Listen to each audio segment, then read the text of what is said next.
हरे कृष्ण हरे कृष्ण कृष्ण कृष्ण हरे हरे हरे राम राम राम हरे हरे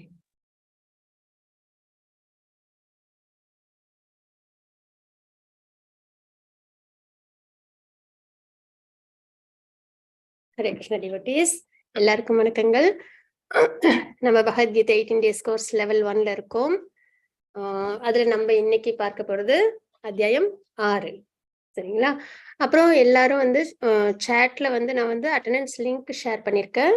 அதை நீங்க எல்லாருமே ஃபில் பண்ணிடுங்க. அதுல கேட்குற இன்ஃபர்மேஷன்ஸ் எல்லாருமே ஃபில் பண்ணிடுங்க. ஒரு நிமிஷம். ஓகே, இன்னைக்கு நம்ம பகவத்கீதை 18 டேஸ் கோர்ஸ் வந்து நம்ம வந்து அதுல லெவல் 1ல இருக்கோம். அதுல நம்ம இன்னைக்கு 6வது அத்தியாயம் பார்க்க போறோம். அது என்ன அப்படின்னு பாத்தீங்கன்னா தியான யோகம். அதுதான் நம்ம இன்னைக்கு பார்க்க போறது. தியான யோகம் அப்படின்றது என்னன்னா அஷ்டாங்க யோகத்தின் முறைகள். அதுதான் நம்ம இன்னைக்கு பார்க்க போறோம். சரிங்களா?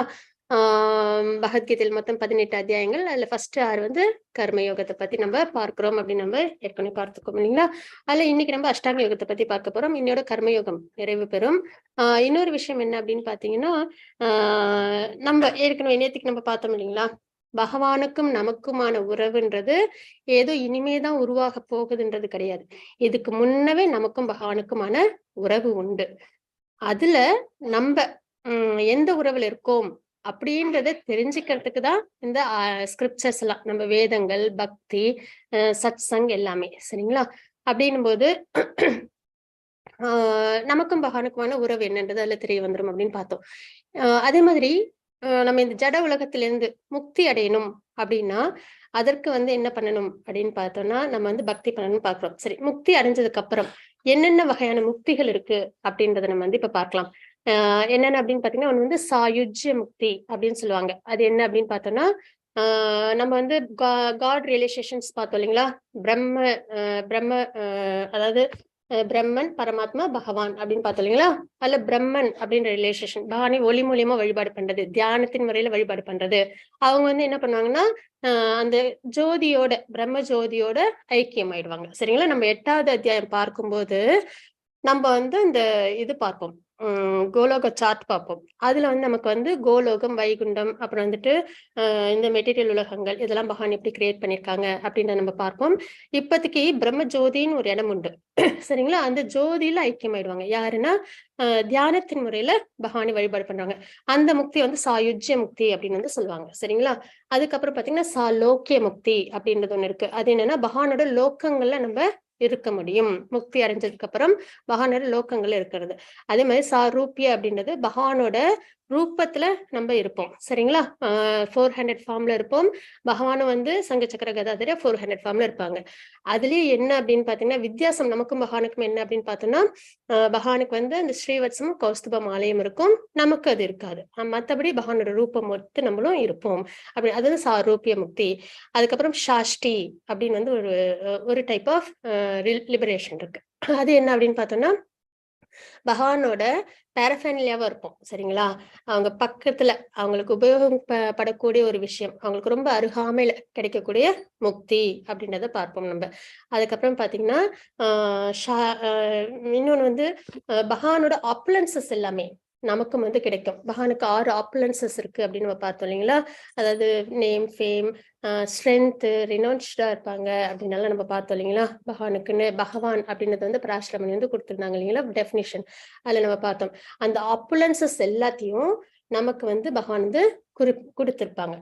அந்த டைப் ஆஃப் முக்தி ஒண்ணு இருக்கு. அப்ப இந்த மாதிரி 5 டைப் ஆஃப் முக்தி வந்து இருக்கு அப்படின்னு நம்ம தெரிஞ்சுக்கிறோம். இப்ப தியானம் பண்றது மூலியமா எந்த வகையான முக்தி அடைவாங்க அப்படின்னு பார்த்தோம்னா சாயுஜ்ய முக்தி அப்படின்னு பாக்குறோம். அது வந்து பிரம்ம ஜோதியோட ஐக்கியமாகிற நிலைப்பாடு அப்படின்னு நம்ம தெரிஞ்சுக்கிறோம். சரிங்களா? இன்னைக்கு நம்ம தியான யோகம் பார்க்க போறோம். அஷ்டாங்க யோகம். இது ரொம்பவே வந்து ஒரு முக்கியமான ஒரு விஷயமும் கூட. என்னன்னா நம்ம இப்போ உள்ள காலத்துல நம்ம வந்து தியான யோகத்தை, அஷ்டாங்க யோகத்தை இப்போ உள்ள நிலைப்பாட்டுல நம்ம அதை வந்து எப்படி பண்ணணும் அப்படின்றது நம்ம இதுல தெரிஞ்சுக்கலாம். ஒரு நிமிஷம். ஹரே கிருஷ்ணா.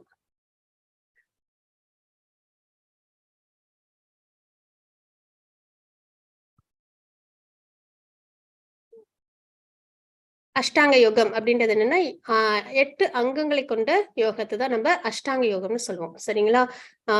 என்னென்ன அப்படின்னு பார்த்தோம்னா யமா நியமா அந்த மாதிரி அங்கங்கள் கொண்டதுதான் அஷ்டாங்க யோகம் அப்படின்னு நம்ம பார்ப்போம். அதை செய்யறதுனால நம்மளுக்கு என்ன ஏற்படும் அப்படின்னு பாத்தீங்கன்னா, நம்மளோட மனம் இருக்கு இல்லைங்களா, நம்மளோட மனமும் புலனும் சரியான ஒரு நிலைப்பாட்டுக்கு வரும். அதுதான் நம்ம அஷ்டாங்க யோகத்தின் மூலியமா நம்மளால அடையக்கூடிய ஒரு விஷயம் அப்படின்றதையும் பார்க்கிறோம். ஒரு நிமிஷம் நான் ஸ்கிரீன் ஷேர் பண்ணிடுறேன்.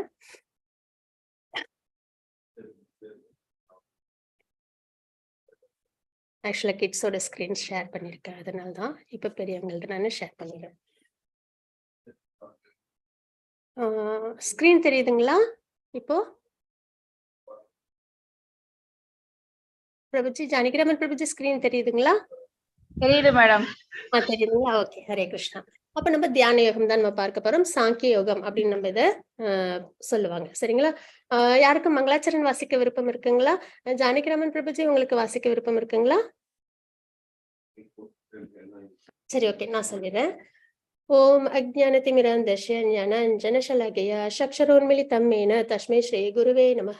ஸ்ரீ சைத்தன்ய மனோபீஷ்டம் ஸ்தாபிதம் மேன பூதலே ஸ்வயம் ரூப கதாமக்யம் ததாதி ஸ்வபதாந்திகம் வந்தேகம் ஸ்ரீகுரு ஸ்ரீயுத பதகமலம் ஸ்ரீகுருன் வைஷ்ணவாம்ச ஸ்ரீரூபம் சாக்ரஜாதம் சஹன ரகுநாதான்விதம் தம் சஜீவம் சாத்வைதம் சாவதூதம் பரிஜன சகிதம் கிருஷ்ண சைத்தன்ய தேவம் ஸ்ரீராதா கிருஷ்ண பாதான் சஹன லலிதா ஸ்ரீ விஷாகான்விதாம்ச.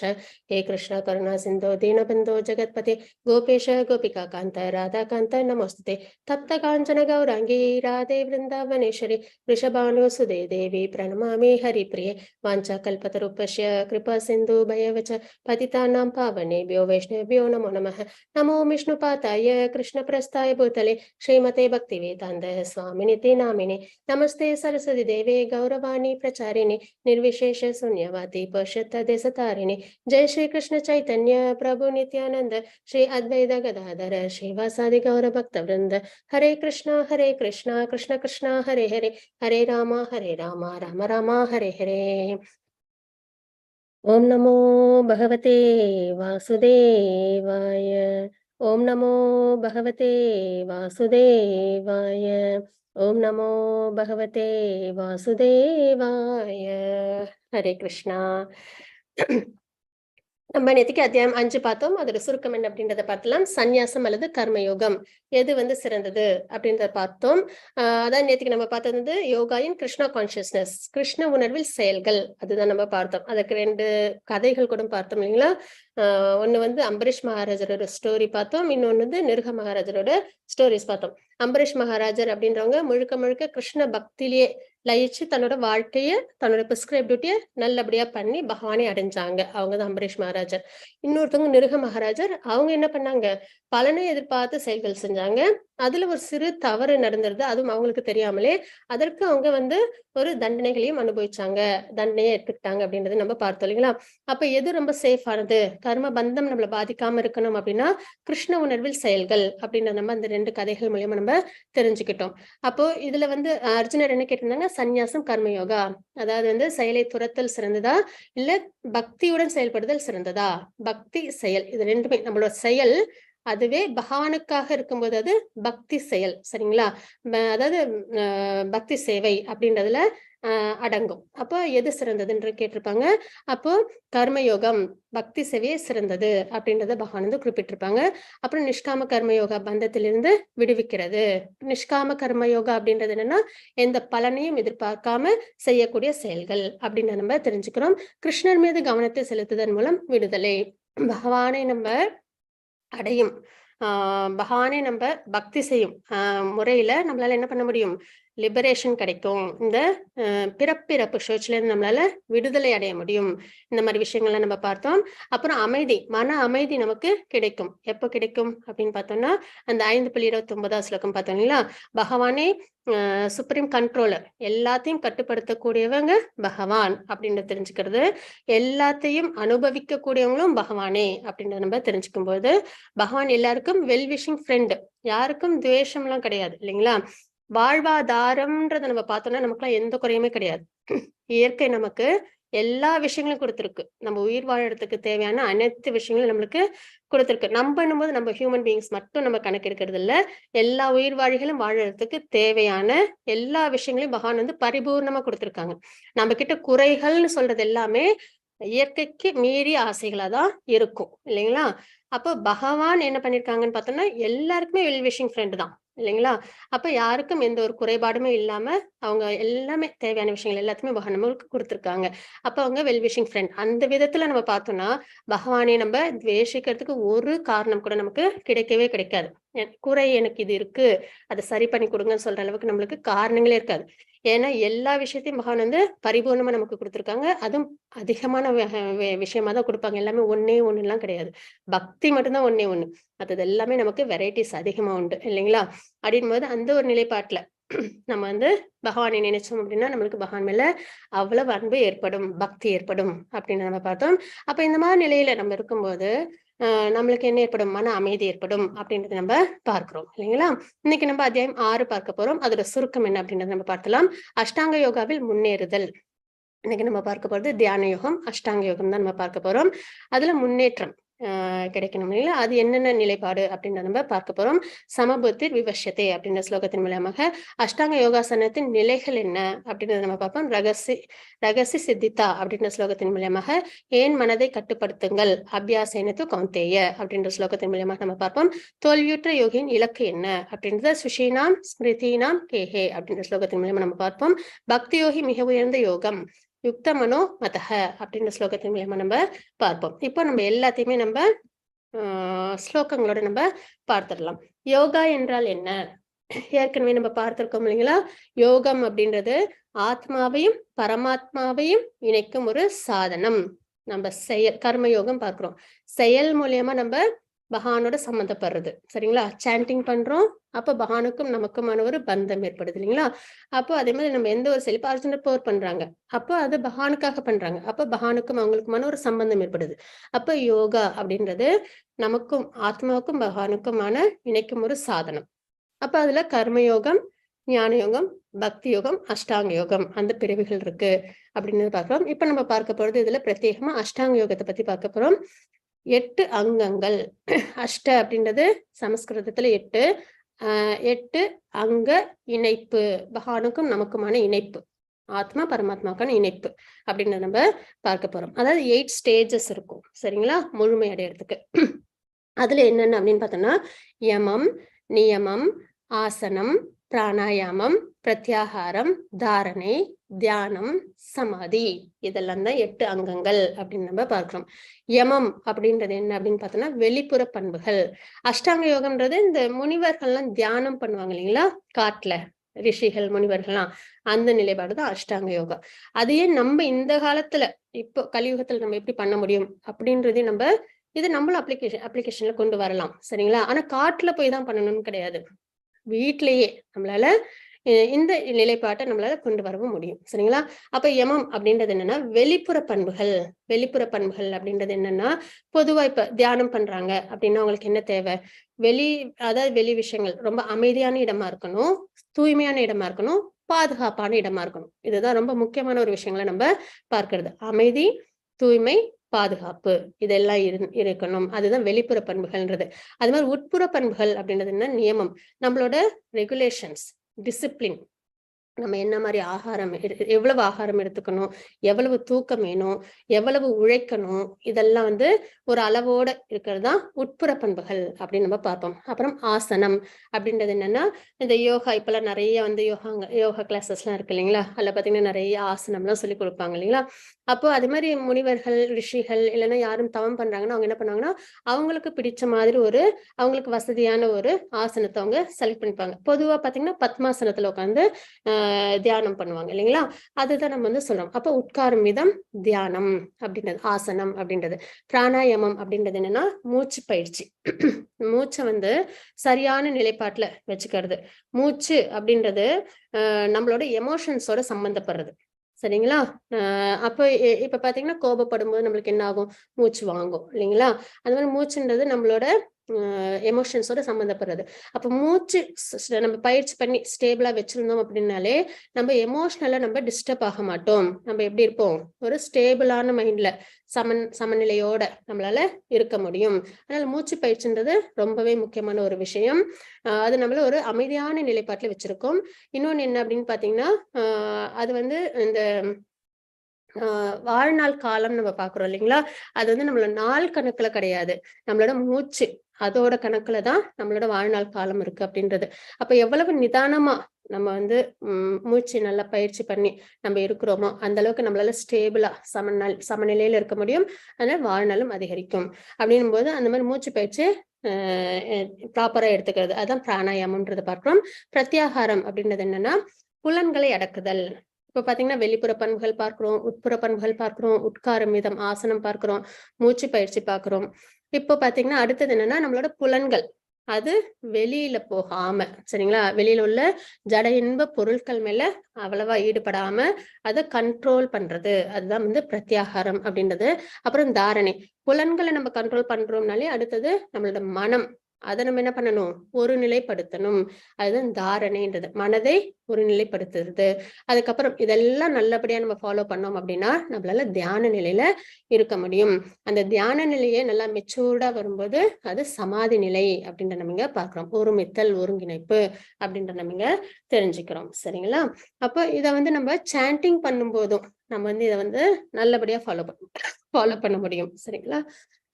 சாண்டிங் பண்ணும்போது நம்ம சரியான ஒரு இடத்துல, நல்ல அமைதியான இடத்துல அந்த மாதிரிலாம் நம்ம வந்து அமர்ந்து நம்ம வந்து புலன்களை மனதெல்லாம் ஒரு நிலைப்படுத்தி நம்ம வந்து சாண்டிங் பண்ணும்போது நம்மளால பகவானோட நல்லபடியா அந்த இணைப்பு, யோகான்றது இணைப்பு தான் இல்லைங்களா, நம்மளால சம்பந்தம் ஏற்படுத்த முடியும் அப்படின்றத நம்ம தெரிஞ்சுக்கிறோம். சரிங்களா? இந்த நிலைப்பாடு எல்லாத்தையும் நம்ம இப்பயுமே நம்ம வழக்கத்துல எடுத்துட்டு வந்தோம் அப்படின்னா ரொம்பவே சிறந்த ஒரு விஷயம். இன்னொன்னு என்ன அப்படின்னு பாத்தீங்கன்னா, பகவத்கீதையில ஒரு மனிதனுக்கு என்னென்ன விஷயங்கள் தேவையோ அது எல்லாத்தையுமே பகவான் வந்து கொடுத்திருப்பாங்க. இதை தாண்டி வேற ஏதாவது ஒரு விஷயம் நம்ம தெரிஞ்சுக்கணுமானா கிடையாது. சரிங்களா?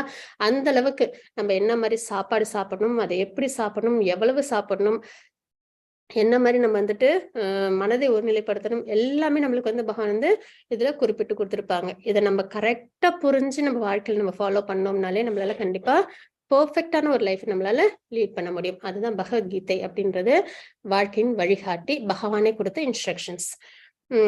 இப்ப பாத்தீங்கன்னா 5.27 and 28 அதுல வந்து நம்ம என்ன பார்க்கணும் பாத்தீங்கன்னா 2 ஸ்லோகங்கள் இதை வந்து நம்ம வந்து பார்த்தோம். சரிங்களா? ஸ்பர்ஷான் கிருத்வா பஹிர்பாக்யாம் சக்ஷுஷ் சைவாந்தரே ப்ருவோஹ பிராணாபானோ சமோ கிருத்வா நாசாப்யந்திரசாரிணௌ யதேந்திரிய மனோபுத்திர் முனிர்மோக்ஷபராயணஹ விஹதே சாபயக்ரோதா யக்ஸதா முக்த ஏவ சஹ. எல்லா புறப்புலன் விஷயங்களையும் வெளியே நிறுத்தி, புருவ மத்தியில் கண்களையும் பார்வையையும் நிறுத்தி, நாசிக்குள் உள் வெளி சுவாசங்களை நிறுத்தி, மனம், புலன்கள், அறிவு இவற்றை கட்டுப்படுத்தக்கூடிய முக்தியை விரும்பும் ஆன்மீகவாதி ஆசை, பயம், கோபம் இவற்றிலிருந்து விடுபடுகின்றான். எப்போதும் இந்நிலையில் இருப்பவன் நிச்சயமாக முக்தி அடைந்தவனே. இந்த 2 ஸ்லோகங்களும் நம்ம எதுல பார்த்தோம் அப்படின்னு பாத்தீங்கன்னா நம்ம வந்து 5வது அத்தியாயத்துல நம்ம பார்த்திருக்கோம், பகவான் குறிப்பிட்டிருக்காங்க. சரிங்களா? இது எல்லாமே அஷ்டாங்க யோகத்தின் நிலைப்பாடா நம்ம இங்க பாக்குறோம். அப்ப இதுல என்னென்னலாம் இருக்கு அப்படின்னு பாத்தீங்கன்னா, ஏன்னா இது வந்து கான்வர்சேஷன், பகவத்கீதை அப்படின்றது கான்வர்சேஷன், பகவானுக்கும் அர்ஜுனருக்குமான உரையாடல். சோ ஒரு விஷயமும் அப்படியே கண்டினியூஷன்ல தான் இருக்கும். சரிங்களா? இப்ப போன அத்தியாயத்துல பகவான் என்ன குறிப்பிட்டிருந்தாங்க, யோகிதான் சிறந்தது அப்படின்றதையும் வந்து குறிப்பிட்டிருப்பாங்க. அப்புறம் இந்த அஷ்டாங்க யோகத்தோட நிலைப்பாட்டையும் குறிப்பிட்டிருப்பாங்க. அப்ப இதோட இந்த ஸ்லோகத்தோட மையமா வச்சுதான் இந்த அத்தியாயம் வந்து நமக்கு கிடைச்சிருக்கு. சரிங்களா? அப்ப எல்லா புல விஷயங்களையும், அதாவது வெளியில புலன் பொருட்கள் மேல நமக்கு இருக்கிற அந்த ஆசைகள் இருக்கு இல்லைங்களா, அந்த விஷயங்களை வெளியே நிறுத்தி, புருவ மத்தியில் கண்களையும் பார்வையும், நம்மளோட பார்வையும் நம்ம என்ன பண்ணணும், புருவ மத்தியில, அதாவது மூக்கின் நுனியிலன்னு சொல்லுவாங்க. சரிங்களா? நாசிக்குள் உள் வெளி சுவாசங்களை நிறுத்தி மூச்சையும் வந்து ஸ்டேபிளா வச்சுக்கிறது. சரிங்களா? அதற்குன்னு பயிற்சி உண்டு, அதையும் நல்லபடியா தெரிஞ்சுக்கோங்க. சரிங்களா? மனம், புலன்கள் இதெல்லாம் வந்து கண்ட்ரோலா வச்சுக்கிட்டு அறிவு இவற்றை கட்டுப்படுத்தக்கூடிய முக்தியை விரும்பும் ஆன்மீகவாதி ஆசை, பயம், கோபம் இதெல்லாம் என்னது ஜட சம்பந்தப்பட்ட விஷயங்கள். சரிங்களா? ஆசைப்படுறோம், கிடைக்காதப்ப பயம் வரும், அதுக்கப்புறம் நம்மளுக்கு கோபம் வரும் அந்த ஆசை அடைய முடியலன்னா. இது எல்லாமே நம்மளுக்கு இந்த ஜட சம்பந்தப்பட்ட விஷயங்கள். ஏன்னா ஆத்மாவுக்கு நீங்க ஆசைப்படுறதுக்கு எதுவுமே கிடையாது இந்த ஜட உலகத்துல. ஆத்மா ஏதாவது அடையணும் அப்படின்னு நம்ம பார்த்தோம் அப்படின்னா, ஏன்னா நித்தியமானது ஆத்மா தான் இல்லைங்களா? அப்படிப்பட்ட நித்தியமான ஆத்மா இந்த ஜட சம்பந்தப்பட்ட விஷயத்துல ஏதாவது ஒரு விஷயம் அதுக்கு தேவைன்னா ஒண்ணு கூட இருக்காது. எல்லாமே ஆசைப்படுற விஷயம்லாம் என்னவே ஏதாவே இருக்கும், இந்த சரீரம் சார்ந்த விஷயமாவே தான் இருக்கும். இந்த சரீரம் நித்தியமானது கிடையாது. அப்போ அந்த ஆசைகளும் என்ன ஆகும், நம்ம கூட நம்ம அந்த ஆசைப்பட்டு அதை அடையிற விஷயமும் நம்ம கூட எப்பயுமே ஏதுவா இருக்க போறது இல்லை இல்லைங்களா? அப்படின்னும் போது இந்த சரீரம் சம்பந்தப்பட்ட விஷயங்கள் அதுதான் ஆசை, பயம், கோபம் இவற்றிலிருந்து விடுபடுகின்றான். அப்போ அந்த மாதிரி ஆசைகள்லேருந்து நிரந்தரமில்லாத விஷயங்கள்லேருந்து நம்மள விடுவிச்சுக்கிறது. சரிங்களா? எப்போதும் இந்நிலையில் இருப்பவன் நித்தியமான ஆத்ம நிலைப்பாட்டில் இருக்கிறவங்க நிச்சயமாக முக்தி அடைந்தவனே அப்படின்றது இந்த ஸ்லோகத்துல நம்ம பார்க்கிறோம். யாரும் ஸ்லோகங்கள் வாசிக்க விருப்பப்படுறீங்களா? 6.6 ஸ்லோகம் வாசிக்கணும். ஹேண்ட் ரைஸ் பண்ணிருக்கீங்க. பத்மாவதி மாதாஜி வாசிக்கிறீங்களா? ஹரே கிருஷ்ணா. ஹரே கிருஷ்ணா மாதாஜி. ஹரே கிருஷ்ணா. பந்து ஆத்மா மனஸ் தஸ்ய ஏனாத்மை வாத்மனா ஜுத அனாத்மனஸ்து வதே வர்தேதாத்மைவ தத்ருவத். ஹரே கிருஷ்ணா. ஹரே கிருஷ்ணா மாதாஜி. ஸ்லோகம் வாசிக்கிறவங்க மட்டும் இதுல இருங்க, அன்மியூட் பண்ணிக்கோங்க, மத்தவங்கள மியூட் பண்ணிக்கோங்க. ஓகேங்களா? அப்பதான் பேக்ரவுண்ட் நாய்ஸ் வராது. ஓகே, ஹரிபோல். மனதை வென்றவனுக்கு மனமே சிறந்த நண்பனாகும். ஆனால் தேங்க்யூ மாதாஜி. ஹரே கிருஷ்ண பத்மாவதி மாதாஜி. மனதை வென்றவனுக்கு மனமே சிறந்த நண்பனாகும், ஆனால் அவ்வாறு செய்ய தவறியவனுக்கோ அதுவே மிகப்பெரிய விரோதியாகும் அப்படின்றத நம்ம இங்க பார்க்கிறோம். சரிங்களா? அப்ப மனம் அப்படின்றதுதான் நம்ம நிறைய விஷயம் யோசிப்போம் இல்லைங்களா? இது என்னோட கண்ட்ரோல் இல்ல, அது என்னோட கண்ட்ரோல் இல்ல அப்படின்லாம் நம்ம யோசிப்போம். பிள்ளைங்க நம்ம பேச்ச கேட்கல, நம்ம ஆசைப்பட்டது நமக்கு நடக்க மாட்டேங்குது, நம்ம கண்ட்ரோல் இல்லைன்னு. ஆனா பாத்தீங்கன்னா முக்கியமான ஒரு விஷயம் நம்மளோடது அதுவே நம்ம கண்ட்ரோல்ல இருக்காது. என்னன்னா நம்மளோட மனம் தான். சரிங்களா? நம்மளோட மனத்தை இப்ப நம்ம பக்தி பண்ணணும் அப்படின்னு சொல்லி இல்ல வேற ஏதோ ஒரு விஷயத்த நிலைநிறுத்தணும் அப்படின்னும் போது அது அவ்வளவு என்ன பண்ணாது, சொல் பேச்சே கேட்காது இல்லைங்களா? நம்ம பிள்ளைங்க கூட நம்ம சொல் பேச்சை கேட்டுருவாங்க. ஆனா இந்த மனம் இருக்கு இல்லைங்களா, அது அவ்வளவு சொல் பேச்சு கேட்காத ஒரு குழந்தை மாதிரி. மனதை வென்றவனுக்கு மனமே சிறந்த நண்பனாகும். அப்போ நம்ம எதுல ரொம்ப கவனமா இருக்கணும் அப்படின்னு பாத்தீங்கன்னா, ஃபர்ஸ்ட் நம்ம யாரையாவது கண்ட்ரோல்ல கொண்டு வரணும்னு ஆசைப்பட்டோம்னா அது நம்மளோட மனம் அதாதான் இருக்கணும். சரிங்களா? அப்போ அந்த மாதிரி மனதை நம்ம கண்ட்ரோல்ல வச்சிருக்கோம். அதாவது அதர்ம காரியங்கள் ஈடுபடாம இந்த நிரந்தரம் இல்லாத விஷயங்கள நிறைய ஆசைகள் இல்லாம நம்ம மனதை நம்ம கண்ட்ரோல்ல வச்சிருக்கோம் அப்படின்னும் போது அது நமக்கு நண்பன். ஆனால் அவ்வாறு செய்ய தவறிவனுக்கோ அதுவே மிகப்பெரிய விரோதியாகும். அந்த மாதிரி தவறான விஷயங்கள்ல போகாம நிறைய இந்த ஆசைகள்லயே மனதை ஈடுபடுத்திக்கிட்டே இருந்தோம் அப்படின்னு அதுவே நமக்கு விரோதி. என்ன கஷ்டம் வரும் அப்படின்னு பார்த்தோம்னா பிறப்பு சுழற்சியில நம்ம இருந்துகிட்டே இருப்போம். அதுதான் அதுக்குள்ள நம்ம பலனா எடுத்துக்கிறது. சரிங்களா? 6.10 ஸ்லோகம் மணிகண்டன் பிரபுஜி வாசிக்கிறீங்களா? நான் வாசிக்கிறேன் மேடம். வாசிங்க ரமா மாதாஜி. ஹரே கிருஷ்ணா. யோகி யுஜ்ஜீத சததம் ஆத்மானம் ரஹசி ஸ்தித ஏகாக்கியத சித்தாத்மா நிராஷீர் அபரிக்ரஹ. ஹரே கிருஷ்ணா. ஓகே மாதாஜி. Thank you so much. யோகியானவன் தனது உடல், மனம் மற்றும் ஆத்மாவினை பரமனின் தொடர்பில் எப்பொழுதும் ஈடுபடுத்த வேண்டும். அவன் தனிமையான இடத்தில் தனியே வசித்து மனதை கவனத்துடன் எப்பொழுதும் கட்டுப்படுத்த வேண்டும். அவன் உரிமையுணர்வுகளிலிருந்து ஆசையிலிருந்தும் விடுபட்டிருக்க வேண்டும் அப்படின்னு நம்ம இங்க பார்க்கிறோம். சரிங்களா? அப்ப யோகி ஒரு யோகத்தில் சிறந்தவங்க அவங்க எப்படி இருப்பாங்க அப்படின்னு பாத்தீங்கன்னா, உடல், மனம், ஆத்மா இது எல்லாமே பகவான் சம்பந்தப்பட்ட விஷயங்கள்ல ஈடுபடுத்தணும் அப்படின்றதுதான். உடல்ன்றது செயல்கள். சரிங்களா? நம்ம செய்யற செயல்கள். அதாவது சமர்ப்பணம் அப்படின்றது என்னன்னு நம்ம பார்ப்போம்னா சரணாகதின்னு சொல்லுவாங்க இல்லைங்களா? அது என்னன்னா நம்மளோட சொல்லால், செயலால், நம்மளோட எண்ணத்தால். சரிங்களா? நம்ம மனம், நம்மளோட சொல், நம்மளோட செயல் இது மூணு ஒரே மாதிரி இருக்கணும். அது பகவானுக்காக இருக்கணும். ஒரே மாதிரி இருக்கும்போதே நம்ம ஒரு உண்மையான மனிதன்ற அடையாளத்தை வாங்கிப்போம். ஒண்ணு சொல்லி ஒண்ணு செஞ்சு ஒண்ணு நினைச்சு அப்படி இருந்ததுன்னா அது வந்து ஒரு உண்மையான நிலைப்பாடு நமக்கு கொடுக்காது இல்லைங்களா? அப்போ ஒரு எண்ணத்தை நம்ம வச்சு அதே சொல்லி அதே செஞ்சோம் அப்படின்னும் போது நம்ம ஒரு உண்மையான மனிதனா இருப்போம்.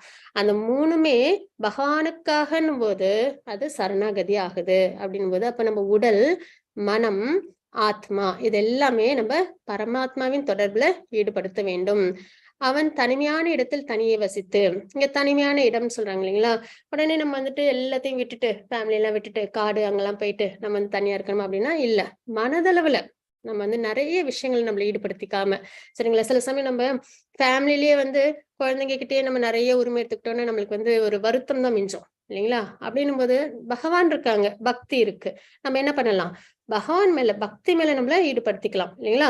அப்போ நம்மளை சுத்தி நிறைய விஷயங்கள்ல இருந்து நம்மள கொஞ்சமா விலக்கிக்கிட்டு நம்ம என்ன பண்ணணும்? நிறைய பகவான் விஷயத்துல நம்மள ஈடுபடுத்திக்கணும்.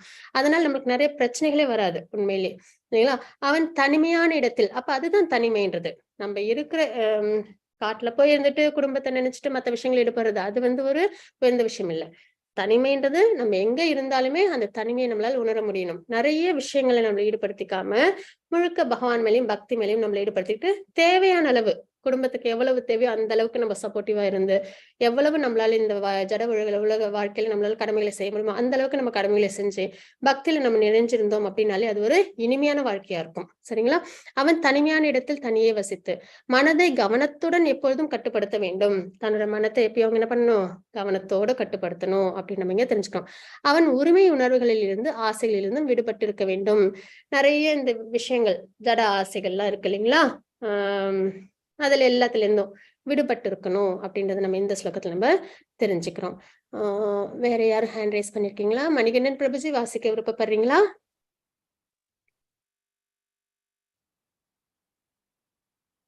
அன்மியூட்ல இருக்கீங்க, பட் ஆனா உங்க வாய்ஸ் எங்களுக்கு கேட்கல பிரபுஜி.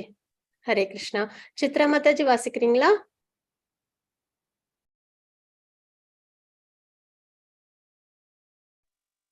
हरे कृष्णा माता जी।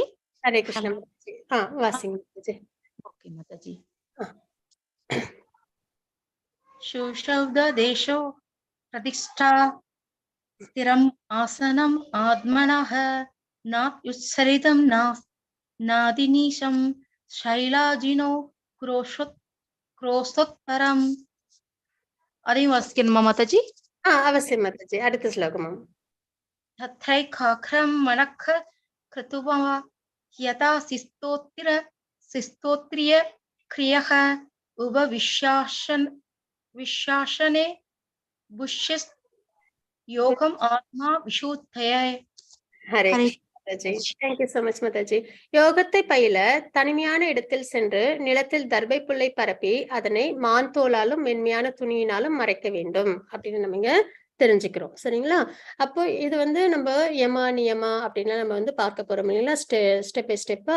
அதாவது அஷ்டாங்க யோகம் அப்படின்றது 8 அங்கங்களை கொண்டது. 8 ஸ்டெப்ஸ் இருக்கும் அப்படின்னு பாத்தீங்களா? அப்போ இங்க பாத்தீங்க அப்படின்னா தனிமையான இடத்திற்கு சென்று நிலத்தில் தர்பை புல்லை பரப்பி அதனை மான்தோலாலும் மென்மையான துணியாலும் மறைக்க வேண்டும். இது வந்து ஆசனம். அந்த நிலைப்பாட்டை நம்ம பார்க்கிறோம். சரிங்களா?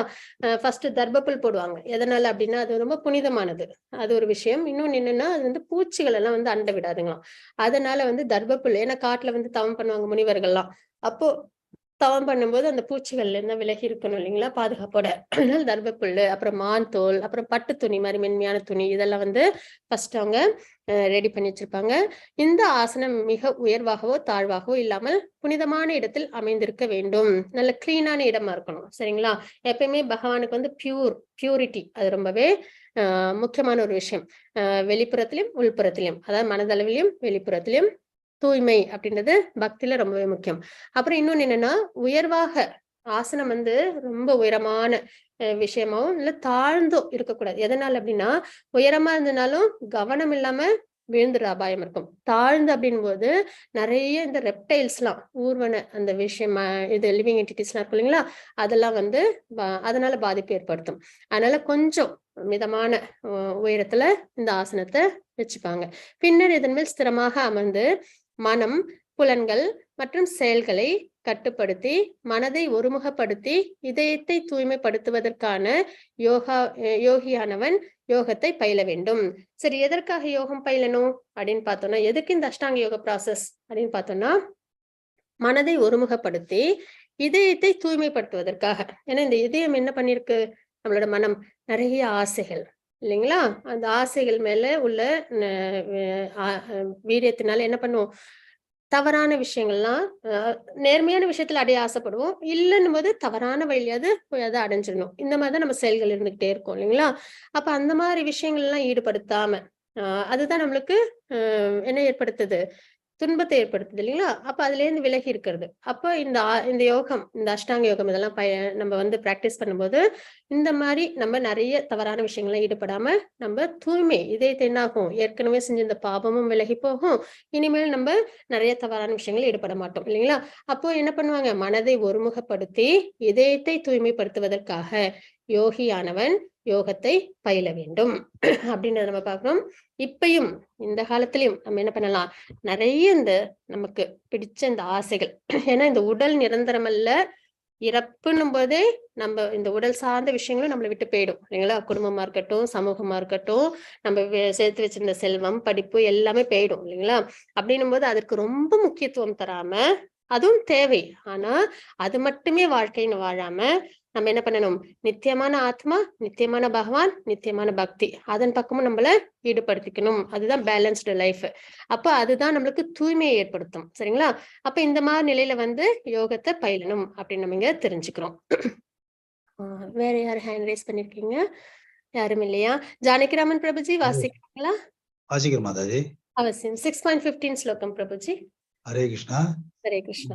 யுஜ்ஜன்ன ஏவத் சதாத்மானம் யோகி நேத மானச சாந்திம் நிர்வாண பரமாம் மத் சம் சாதம் அதிகச்சதி. ஹரே கிருஷ்ணா பிரபுஜி. இவ்வாறாக உடல், மனம் மற்றும் செயல்களை இடையூறாது கட்டுப்படுத்த பழகிய யோகி தனது ஒழுங்குபடுத்தப்பட்ட மனதுடன் பௌதிக வாழ்வை கலைந்து இறைவனின் திருநாட்டை கிருஷ்ணலோகத்தை அடைகின்றான். இந்த மாதிரி நிலைப்பாட்டுல சரிங்களா யோகத்தை பயில்றவங்க நம்ம இங்க பார்க்கிறோம் இல்லைங்களா. இந்த மாதிரி அப்புறம் மனதை கட்டுப்படுத்தணும் அப்படின்றதெல்லாம் நம்ம பார்த்தோங்களா. உடல், மனம், ஆத்மா இதெல்லாம் பகவானின் தொடர்புல இருக்கணும் அப்படின்லாம் நம்ம பார்த்தோம் இல்லைங்களா. இந்த மாதிரி நிலைப்பாட்டுல இருந்து நம்ம வந்து நம்ம பழக்கத்துக்கு வந்தோம் அப்படின்னா என்ன ஆகும், நம்ம இந்த பௌதீக வாழ்க்கையில பிறப்பிறப்பு சுழற்சியில இருந்து நம்ம விடுதலையாகி பகவானோட திருநாட்டை வைகுண்டம் கோலோகத்தை அடைய முடியும் அப்படின்னு நம்ம இங்க தெரிஞ்சுக்கிறோம். வேற யாருக்கும் ஸ்லோகம் வாசிக்க விருப்பம் இருக்குங்களா? இல்லைன்னா நான் வாசிக்கிறேன் மாதாஜி. யாரும் இல்லைன்னா அவசியம் பிரபுஜி, கண்டிப்பா. பத்மாதி மாதாஜி ஹேண்ட் ரைஸ் பண்ணிருக்காங்க, ஒரு தடவை கேட்டுடலாம். பத்மாதி மாதாஜி வாசிக்கிறீங்களா?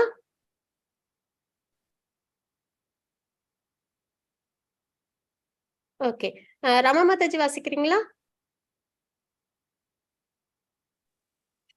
நாத்யஷ்ணதஸ்துத்யோகோ ந சைகாந்தம் அனஷ்டனதஹ ந சாதி ஸ்வப்னசீலஸ்ய ஜாகிருதோ நைவ சார்ஜுனா.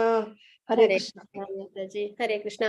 அர்ஜுனா, எவனொருவன் மிக அதிகமாக அல்லது மிக குறைவாக உண்கின்றானோ, மிக அதிகமாக அல்லது மிக குறைவாக உறங்குகின்றானோ அத்தகையோன் யோகி ஆவதற்கு வாய்ப்பே இல்லை அப்படின்னு நம்ம இங்க பார்க்கிறோம் சரிங்களா. பகவான் என்ன சொல்லியிருக்காங்க இங்க, அதிகமா உணவு எடுத்துக்கிறதோ கம்மியா உணவு எடுத்துக்கிறதோ ரெண்டுமே சரியானது இல்ல. பகவத்கீதையில எல்லாமே இருக்கும், நமக்கு தேவையான எல்லா விஷயங்களும் பகவான் வந்து குறிப்பிட்டிருப்பாங்க சரிங்களா. அப்ப எப்படி நம்ம எந்த அளவு உணவு எடுத்துக்கணும், ரொம்ப அதிகமாவும் எடுத்துக்கூடாது, உணவே எடுத்துக்காமலும் இருக்கக்கூடாது, அதிகமான உறக்கமும் இருக்கக்கூடாது, கம்மியான உறக்கம் இருக்கக்கூடாது. ஏன்னா அதிகமா நம்ம உணவு எடுத்துக்கிட்டோம் அப்படின்னா சோம்பேறித்தனம் வந்துடும் இல்லைங்களா. அப்புறம் இன்னொன்னு என்னன்னா செரிமானம் கோளாறு ஏற்பட்டுடும். அதே மாதிரி உணவே எடுத்துக்கலன்னும் போது நம்மளுக்கு என்ன ஆயிடும், மயக்கம் வரும், தெம்பு இருக்காது. அப்ப ரெண்டுமே நம்மள என்ன பண்ண விடாது, பக்தி செயலை ஈடுபடுத்தாது. அது ஒரு விஷயம், நம்மளோட பிரிஸ்கிரைப் டியூட்டி நம்மளால செய்ய முடியாது. இன்னொன்னு என்னன்னா அதிகமா தூங்கினாலும் லேசினஸ் வரும், அதே கம்மியா தூங்கினாலும் நம்மளுக்கு கவனம் சிதறி போயிடும் இல்லைங்களா. நம்மளால கவனமா ஒரு வேலையை செய்ய முடியாது. அப்ப மிதமான தூக்கம், மிதமான உணவு இதெல்லாம் இருக்கும்போது நம்ம செயல்களை நல்லபடியா செய்ய முடியும், பக்தியை நல்லபடியா பண்ண முடியும். ஆனா இப்போ உள்ள காலகட்டத்துல பாத்தீங்கன்னா இது எல்லாமே அதிகமா இருக்கும். ரொம்ப அதிகமா தூங்குறது, இல்லைன்னா தூங்காமலே கண்ணை முடிச்சுட்டு டிவி பார்க்க பாக்குறது, இல்ல வேற ஏதாவது விஷயங்கள் பண்றது, நம்ம குழந்தைகளே இல்லைங்களா, அதே மாதிரி நிறைய சாப்பிடுறது, அதுவும் ஜங்க் ஃபுட்ஸ், இல்லைன்னா வந்துட்டு சாப்பிடாம இருக்கு, இந்த மாதிரி விஷயங்கள்லாம் வந்து அதிகமா இருக்கும் பட்சத்துல என்ன என்ன செய்ய முடியாதா, யோகி ஆவதற்கான வாய்ப்பே இல்லை அப்படின்னு நம்ம இங்க தெரிஞ்சுக்கிறோம். அதுவும் மட்டும் இல்லாம நமக்கு கஷ்டங்கள் வந்து சேரும், உடல் ரீதியான கோளாறுகள் இதெல்லாமும் வந்து சேரும். அதனால நம்ம எப்பயுமே மிதமான அளவுல உணவு, உறக்கம் இதெல்லாம் நம்ம எடுத்துக்கணும் அப்படின்னு நம்ம இந்த ஸ்லோகத்துல நம்ம தெரிஞ்சுக்கிறோம். ஆஹ் சித்ரா மாதாஜி வாசிக்கிறீங்களா? हरे हरे कृष्णा माताजी। எஸ் மாதாஜி, ஹரே கிருஷ்ண மாதாஜி. 6.17 ஸ்லோகம். माताजी युक्ताहार विहारस्य युक्तशेषस्य कर्मसु युक्त स्वप्नावबोधस्य योग भगवती दुःखः। ஹரே கிருஷ்ண மாதாஜி. உண்ணுதல், உறங்குதல், உழைத்தல், கேளிக்கை ஆகிய பழக்கங்களை நெறிப்படுத்தியவன் யோக பயிற்சியின் மூலமாக எல்லா துன்பங்களையும் பெருமளவில் நீக்கிவிட முடியும் அப்படின்னு நம்ம இந்த ஸ்லோகத்துல நம்ம தெரிஞ்சுக்கிறோம். சரிங்களா?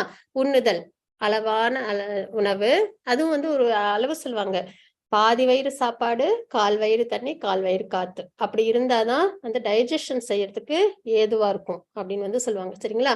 அப்ப அந்த அளவு. உறங்குதலும் வந்து ஒரு மிதமான ஒரு 6 மணி நேரம் 7 மணி நேரம் அந்த அளவு தான். அதுக்கப்புறம் உழைத்தல். இப்ப பாத்தீங்கன்னா சிலவங்க வந்து உழைச்சுக்கிட்டே இருப்பாங்க, பணம் சம்பாரிச்சுக்கிட்டே இருப்பாங்க, உழைச்சுக்கிட்டே இருப்பாங்க. பார்த்தா உறங்கறதுக்கு நேரம் இருக்காது, சாப்பிட நேரம் இருக்காது, ஃபேமிலியோட இருக்கிறதுக்கும் நேரம் இருக்காது.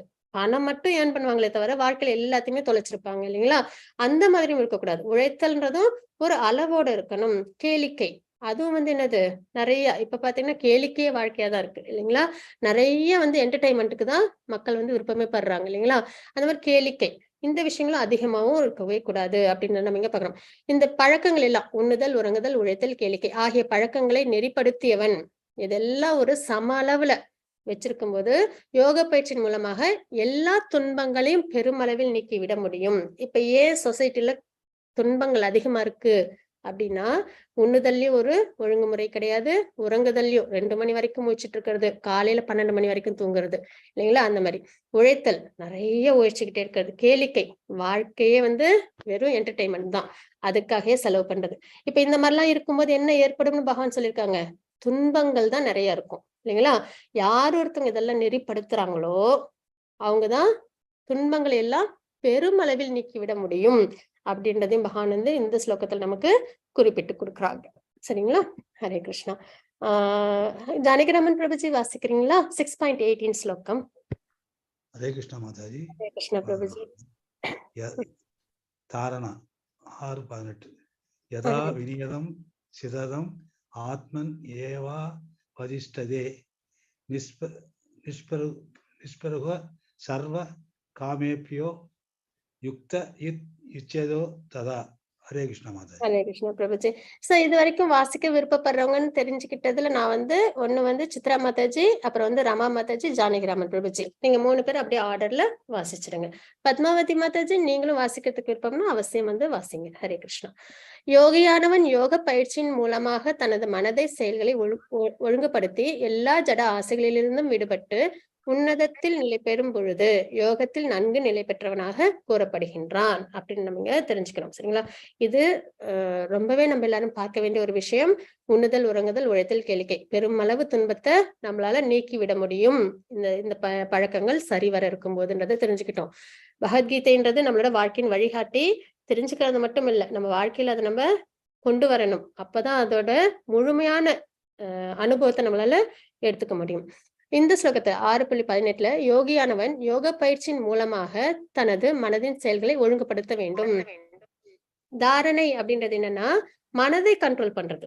நம்ம பார்த்தோம் இல்லைங்களா, இங்க தாரணை அப்படின்றது மனதை வந்து இந்த புற இன்ப பொருட்கள், ஜட பொருட்கள் மேல ஈடுபடுத்தாம ஒழுங்குபடுத்துறது அப்படின்றத பாக்குறோம். எல்லா ஜட ஆசைகளிலிருந்தும் விடுபட்டு உன்னதத்தில் நிலை பெறும் பொழுது, எதுக்காக ஜட ஆசைகள்ல இருந்து விடுபட்டு, நம்மளுக்கு நிரந்தரம் கிடையாது, அளவோட எடுத்துக்க வேண்டியதுதான் அதுல இருந்து இல்லைங்களா? நிரந்தரம் இல்லாததுல அளவோட இருந்தா போதும். நம்ம ஃபேமிலி மெம்பர்ஸ்க்கு நிறைய முக்கியத்துவம் தருவோம், அதே வெளி ஆளுங்களுக்கு முக்கியத்துவம் தருவோமா? கொடுக்க மாட்டோம் இல்லைங்களா? அவங்க கிட்ட அளவோட நம்ம பழகிப்போம். ஆனா ஃபேமிலி மெம்பர்ஸ்கிட்ட நம்ம நல்லா பழகுவோம், ஏன்னா அவங்க நம்ம கூட எப்பயுமே இருக்கிறவங்க.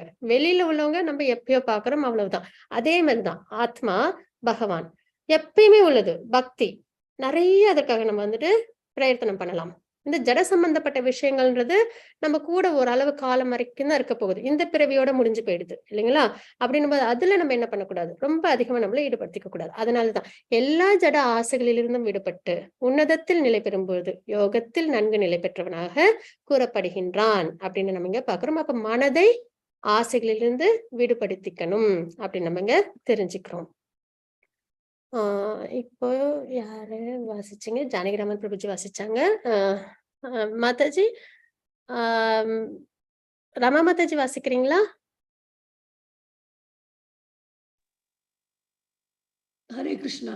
हरे यदा दीपो निवादस्थो नेङ्क्ते सोममा स्मृता योगिनो यद चित्तस्य युज्यतो योगम आत्मनः। हरे ஹரே कृष्ण। கிருஷ்ணா மாதாஜி. காற்று வீசாத இடத்தில் உள்ள தீபம் அசையாமல் இருப்பதை போல மனதை அடக்கிய யோகியும் திவ்யமான ஆத்மாவின் மீதான தனது தியானத்தில் எப்பொழுதும் ஸ்திரமாக உள்ளான் அப்படின்னு நம்ம இங்க தெரிஞ்சுக்கிறோம். சரிங்களா? இது வந்து எல்லா ப்ராசஸும் முடிஞ்சு, அதாவது யமா, வெளிப்புற பண்புகள், நியமா, உட்புற பண்புகள், உண்ணுதல், உறங்குதல், கேளிக்கை, அதெல்லாம் பார்த்தோம்.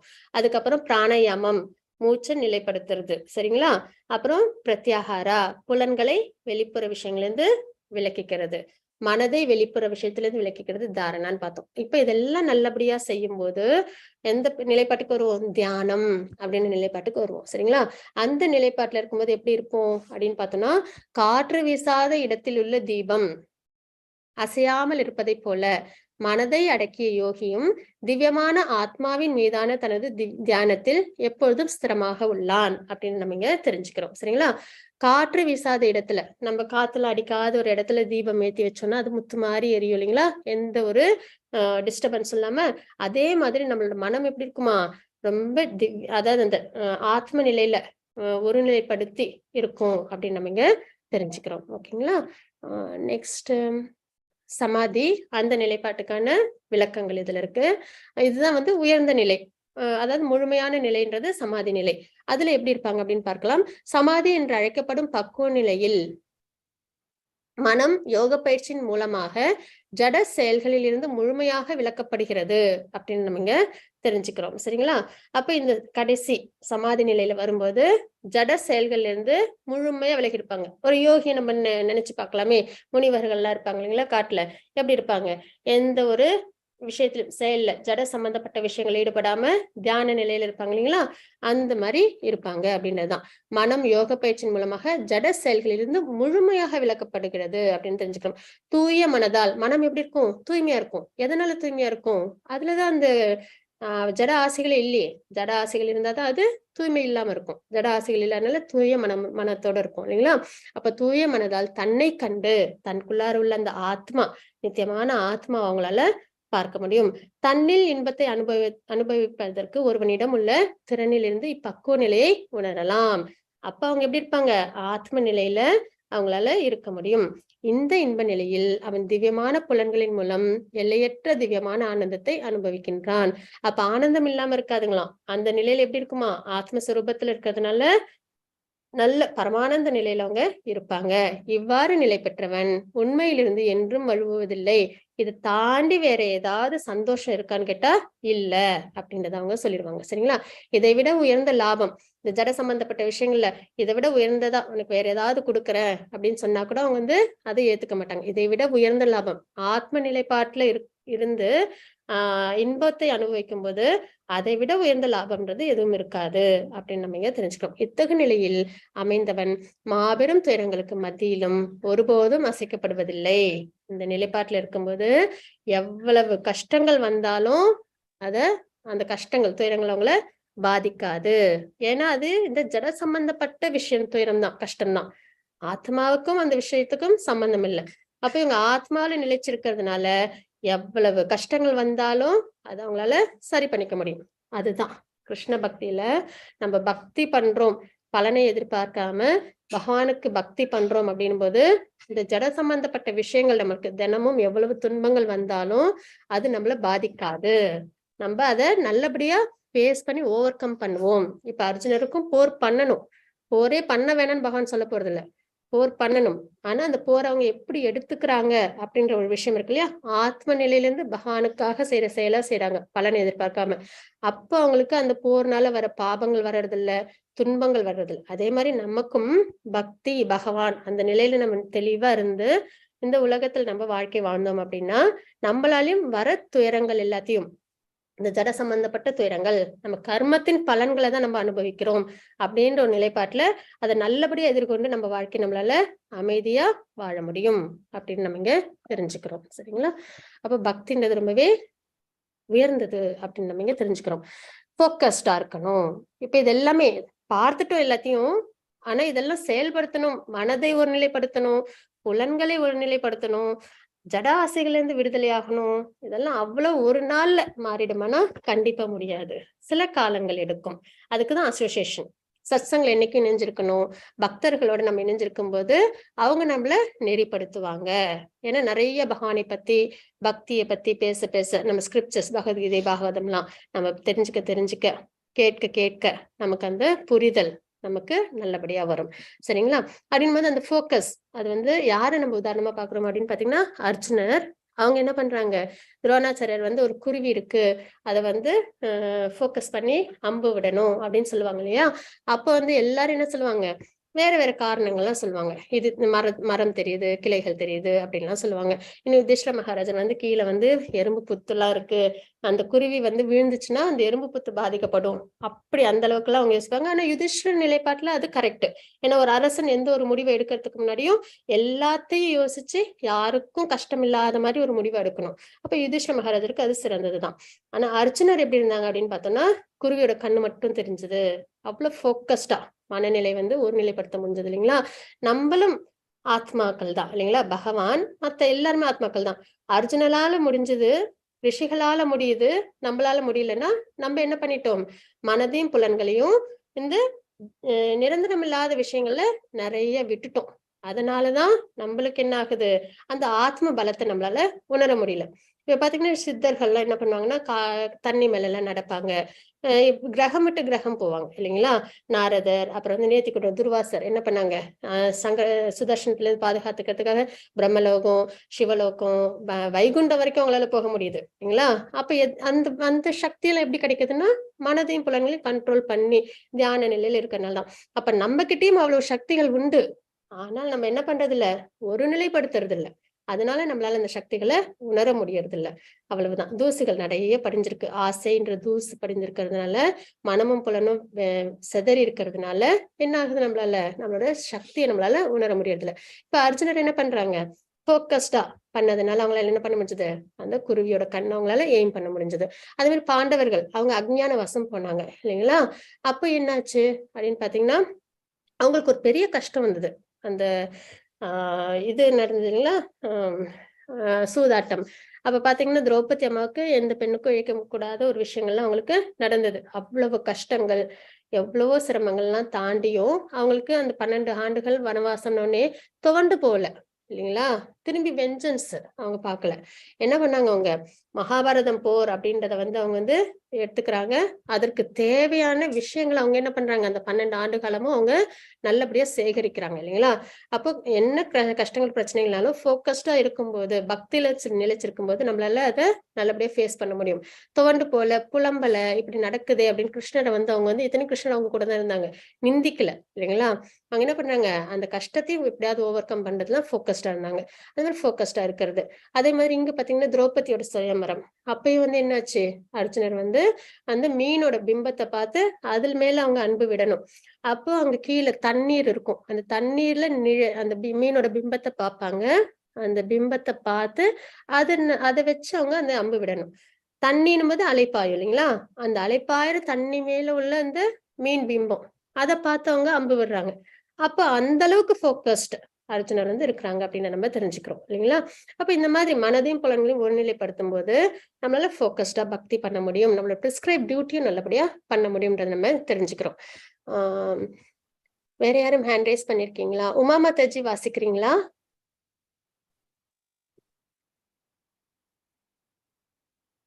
சித்ரா மாதாஜி வாசிக்கிறீங்களா? ஹரே கிருஷ்ணா மாதாஜி. ஹரே கிருஷ்ணா மாதாஜி. संचलम की मन कृष्ण प्रमादि बलवत् दृढतम दस्याहं निग्रहं मन्ये वायेर इवशु दुष्हरम. ஹரே கிருஷ்ண மாதாஜி. Thank you so much. இந்த கொஸ்டினும் அர்ஜுனர் அவங்களுக்காக கேட்கல, நமக்காக கேட்டிருக்காங்க, நம்மளுக்காக. சரிங்களா? என்னன்னா என்ன சொல்றாங்க, மனதோட நிலைப்பாட்டை பகவான்கிட்ட கொடுத்துருக்காங்க. அதுவும் அர்ஜுனர் எப்படிப்பட்டவங்க நம்ம இங்க பாக்குறோம். ரொம்ப போக்கஸ்டு இல்லைங்களா, ரொம்ப திறமசாலி, ரொம்ப நல்லவங்க, சர்வோத்தமன் அர்ஜுனன். அப்படிப்பட்டவங்க பகவான்கிட்ட என்ன சொல்றாங்க, மனம் கிருஷ்ணா மனம் அமைதியற்றதும், மனம் அமைதி இல்லாம இருக்கணும், அமைதி இல்லாம இருக்கும். எப்படின்னா எண்ணற்ற அலைகள் கடல்ல வர மாதிரி நம்மளோட மனசுல எவ்வளவோ அலைகள் வரும். அதுவும் எல்லா அலைகளும் என்னவா இருக்குன்னா நம்மளுக்கு கஷ்டத்தை அமைதி இல்லாம ஏற்படுத்துற அலைகளாவே இருக்கும் இல்லைங்களா. அப்படிப்பட்ட மனம் இது. மனம் அமைதியற்றதும், குழப்பம் நிறைந்ததும், தெளிவு இருக்காது, சரி தவறு தெளிவு இருக்காது, அடங்காததும், சரி கண்ட்ரோல் பண்ணி நம்ம வச்சுக்கலான்னு பார்த்தா அதுவும் முடியவே முடியாது, சக்தி மிகுந்ததும் ஆயிற்றே.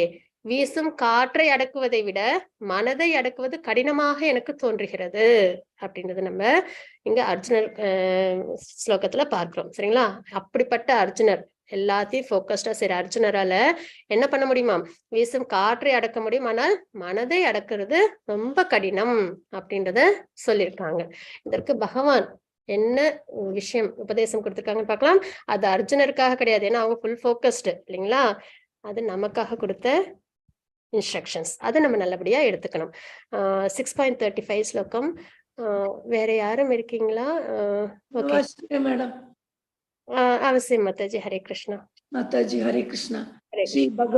ஸ்ரீ பகவான் உவாச்ச असंशयं महाभागो मनो दुर्निग्रहं जलम् अभ्यासेन तु कौन्तेय वैराग्येण च गृह्यते. हरे कृष्णा.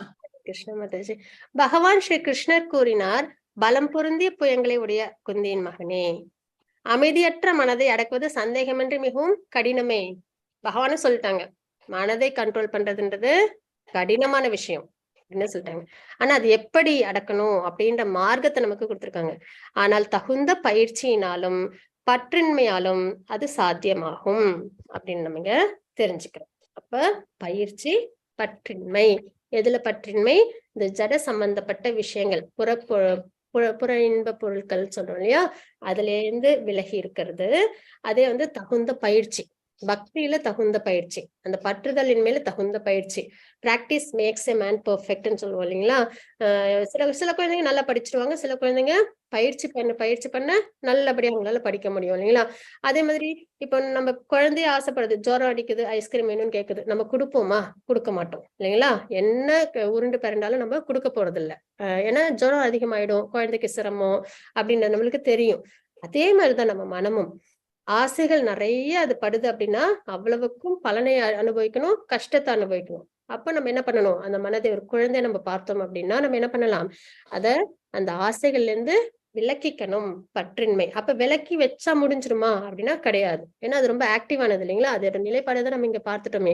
அர்ஜுனர் சொல்லிட்டாங்க, மனம் அமைதியற்றதும், குழப்பம் நிறைந்ததும், அடங்காததும், சக்தி மிகுந்ததும், வீசும் காற்றை அடக்குவதை விட மனதை அடக்குவது கடினம் அப்படின்றத பார்த்தோம் இல்லைங்களா. அப்ப நம்ம என்ன பண்ணணும், அதை டீவியேட் பண்ணணும், வேற விஷயத்துல நம்ம அதை செலுத்தணும். அதான் இந்த வாழ குழந்தைகளை நம்ம என்ன பண்ணுவோம், அடம் பண்ணாம தவறான இந்த சுட்டித்தனம் பண்ணாம இருக்க ஆக்கப்பூர்வமான செயல்ல ஈடுபடுத்துறோம் இல்லைங்களா. அதே மாதிரி அந்த மனதை நம்ம என்ன பண்ணோம், பக்தியில நம்ம ஈடுபடுத்தணும். பகவான் மேல மனதை நிலைநிறுத்தி நம்ம புலன்களை எல்லாம் பகவானுக்காக நம்ம என்கேஜ் பண்ணோம் அப்படின்னா இந்த ஜட சம்பந்தப்பட்ட விஷயங்கள்ல இருந்து நம்மளால வெளியில வர்றதுன்றது ஈஸியான விஷயம் ஆயிடும். அப்ப என்ன ஆகும், நமக்கு துன்பங்கள் குறையும், பிறப்பிறப்பு சுழற்சி முடிஞ்சிடும், பகவானை நம்ம அடைய முடியும். அப்போ நமக்கு அவசியம் தேவை என்னன்னா தகுந்த பயிற்சி, பற்றின்மை, ஜட சம்பந்த விஷயங்கள்ல இருந்து பற்றின்மை. அப்ப நம்ம நிறைய சாண்டிங் பண்ணணும், நிறைய கேட்கணும். சரிங்களா. இதெல்லாம் நம்ம செய்யும் போது பக்தி பண்ணும்போது நம்மளால கண்டிப்பா கொண்டு வர முடியும் பக்தி பாதைக்கு மனதை, அடம் பண்ற குழந்தையை அப்படின்னு நம்ம தெரிஞ்சுக்கிறோம். ஒரு மனம் ஒரு நண்பன் அல்லது எதிரி. இப்ப நம்ம தான் டிசைட் பண்ணும், நம்மளோட மனம் நமக்கு நண்பனா, பிறப்பிறப்பு சுழற்சியில இருந்து விடுதலை பண்ணி பகவான் மேல நம்ம பக்தி பண்ணும்போது நம்மளால நன்மைகளை அடைய முடியும். அப்ப நம்ம நண்பன் ஆக்கிக்கணும். இல்ல நம்ம மறுபடியும் இந்த ஜட சம்பந்தப்பட்ட விஷயங்களே ஆசைப்பட்டு இறக்கும்போது எல்லாத்தையும் அப்படியே விட்டுட்டு போயிடுவோம் இல்லைங்களா? அதுலதான் நான் ஈடுபட போறேன் அப்படின்னா அது நமக்கு எதிரி. அப்ப நம்ம தான் இதுதான் நம்மளோட நிலைப்பாடு முடிவெடுக்கணும். ஜானகிராமன் பிரபுஜி 6.41 ஸ்லோகம் 42 ஸ்லோகம் வாசிச்சிடுறீங்களா? ஹரே கிருஷ்ணா மாதாஜி, வாழ்க வளமுடன். ஹரே கிருஷ்ண பிரபுஜி. 41. 41. யோகாவில் வெற்றியை அடைய தவறும் ஒருவரின் இலக்கு என்ன? பிராபிய புண்ணிய கிருதாம் லோகான் உஷ்யத்வா சாஸ்வதி சமா உசினாம் ஸ்ரீ மதாம் கேஹே யோக பிருஷ்டோ அபியாயுதே. ஹரே கிருஷ்ணா மாதாஜி. செகண்ட் 42 ஸ்லோகம். அது எங்க வருது மாதாஜி? வரலையே. ஸ்கிரீன் மாறலீங்களா உங்களுக்கு? இப்ப மாறி இருக்குங்களா? 6. அதவா யோகினாம் ஏவ குலே பவதி தீமதாம் ஏதத் துர்பரதம் லோகே ஜன்மயத் ஈத்ருஷம். ஹரே கிருஷ்ண மாதாஜி. ஹரே கிருஷ்ண பிரபுஜி. இப்ப பாத்தீங்கன்னா யோகத்தில் இப்ப அஷ்டாங்க யோகம் நிலைப்பாடு நம்ம பார்த்தோங்களா? அதுல வெற்றி அவ்வளவா முழுமை அடையிறதுன்றது உடனே நடக்காது. ஏன்னா அதுல என்ன பண்றாங்க அப்படின்னு பாத்தீங்கன்னா, மனதை புலன்களை கண்ட்ரோல் பண்ணி தியான நிலை நம்ம நிறைய பார்த்திருக்கோம் இல்லைங்களா? தியானத்துல இருந்து டிவியேட் ஆயிடுற நிறைய நம்ம சாஸ்திரத்துல நம்ம நிறைய எக்ஸாம்பிள்ஸ்ல நம்ம பார்த்திருக்கோம் இல்லைங்களா? அந்த மாதிரி தியானம் பயிற்சி பண்றாங்க. ஆனா அதுல இருந்து அவங்க தவறிடுறாங்க. அந்த தியானத்துல இருந்து அவங்க கலைஞ்சிடுறாங்க. அப்படின்னும் போது அவங்களோட இலக்கு என்ன அப்படின்றத அப்ப அந்த இலக்கு அவங்க இது நாள் வரைக்கும் பண்ண தியானம் அதோட பலன் என்ன அப்படின்றத அர்ஜுனர் கேட்டிருப்பாங்க. அத பகவான் இந்த 6.41 42 ஸ்லோகங்கள்ல உபதேசம் கொடுத்திருப்பாங்க. என்ன அப்படின்னு பார்த்தோம்னா, கொஞ்ச காலங்கள் அஷ்டாங்க பயிற்சி அஷ்டாங்க யோகம் பயிற்சி பண்ணி அதுல இருந்து அவங்க தவறிடுறாங்க, டிவியேட் ஆயிடுறாங்க அப்படின்னு அவங்களோட நிலைப்பாடு இந்த ஸ்லோகத்துல பார்ப்போம். நிறைய காலம் அஷ்டாங்க யோகத்துல பயிற்சி பண்ணி அப்ப அதுல இருந்து கொஞ்சம் ஃபால் டவுன் ஆயிடுறாங்கன்னா அவங்களோட நிலைப்பாடு என்ன அப்படின்னு நம்ம இங்க பாக்குறோம். அஷ்டாங்க யோகம் பண்றதுன்றதே சிறந்தது அப்படின்றது பகவான் சொல்லியிருப்பாங்க. ஏன்னா அவங்க என்ன பண்றது இல்ல, இந்த ஜட சம்பந்தப்பட்ட பல நோக்கு செயல்கள்ல ஈடுபடுறது இல்லை இல்லைங்களா? பகவான் மேல மனதையும் சில புலன்களையும் என்கேஜ் பண்றாங்க. அதாவது முக்கியமா மனதை தியானத்துல என்கேஜ் பண்றாங்க. ஆனா பக்தி சேவைன்றது அங்க இருக்காது. அதனால அது முழுமை இல்லை. ஆனாலும் இந்த ஜட சம்பந்தப்பட்ட விஷயங்கள்ல இருந்து அது உயர்ந்தது.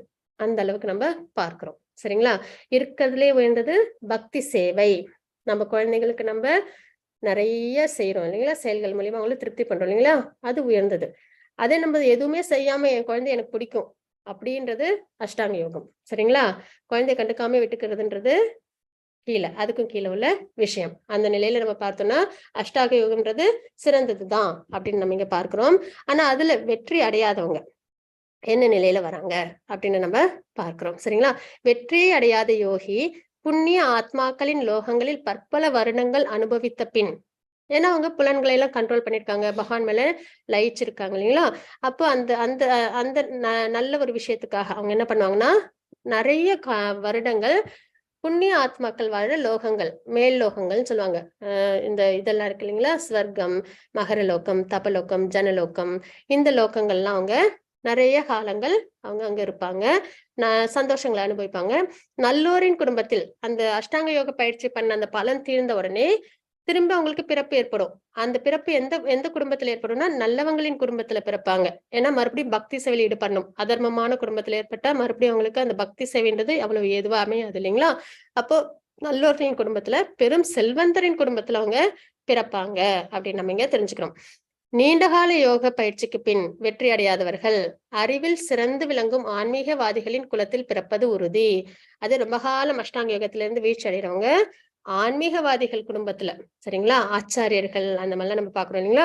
அந்த மாதிரி குடும்பத்துல அவங்க பிறப்பாங்க. இத்தகு பிறவி நிச்சயமாக இவ்வுலகில் மிக அரிதானதாகும்.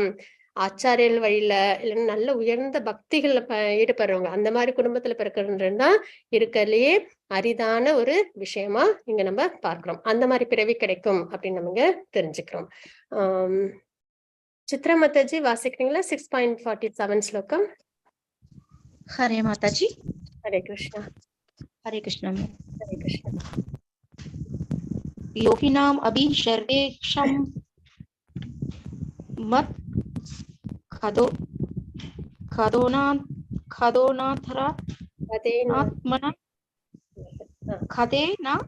खदेना करत அது கொஞ்சம் மறையுது மாதாஜி ஒரு ஓகே சின்னது மாதாஜி. மாதாஜி அதேனாந்தராத்மனः வாசிங்க மனக ஸ்வரா ஸ்ரத்தவான் ஸ்ரத்தவான் பஜதே யோ மாம் ஷமே யுக்ததமே இக்ததமோ மதக. சாரி மாதாஜி. ஹரே கிருஷ்ணா.